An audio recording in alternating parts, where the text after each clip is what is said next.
Ассалаумағалейкум оқырмандар, менің каналыма қош келдіңіздер. Бүгін осылай керемет тауық етінен тағам дайындайтын боламын. Бұл тағам дайындамас бұрын қазақша контенттің өрленіп өсуіне өздеріңіздің үлестеріңізді қосып, менің каналыма тіркеліп, лайк басып, қоңыраушаны басып, және де видеоны соңына дейін қараңыздар. Сол кезде ютубтың өзі адамдарға менің видеомды ұсынатын болады. Яғни көп адам қаралым жасаса ұсынатын болады. Енді тағамымызды дайындауға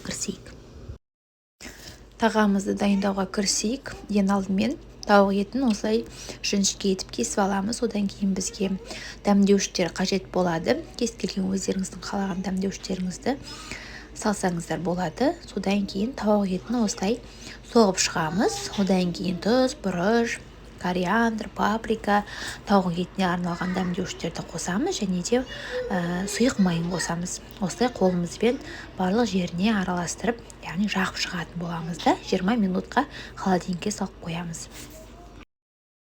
Одан кейін бізге үккіштен өткізілген ірімшік және қызанақ, жуа, суда піскен жұмыртқа қажет болады. Суда піскен жұмыртқаны да үккіштен өткізіп алатын боламыз. Қызанақ пен жуамызды осылай 4 бұрышты етіп, жіңішке етіп кесіп аламыз.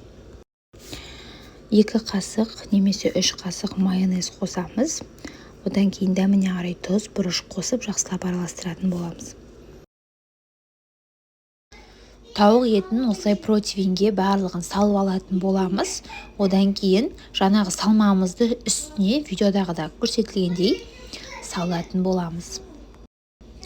Бұл тағамды 180 градуста духовкаде 25-30 минуттай пісіріп аламыз.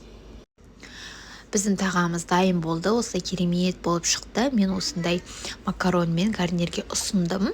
Дәмі керемет болып шығады, жасап көріңіздер. Және де менің каналыма тіркеліп лайк басып, комментарий жазып, қоңыраушаны басуды ұмытпаңыздар. Сіздермен бірге болған Назерке Мейрамқызы. Алдағы уақытта көптеген видеолар шығатын болады. Менімен бірге болыңыздар.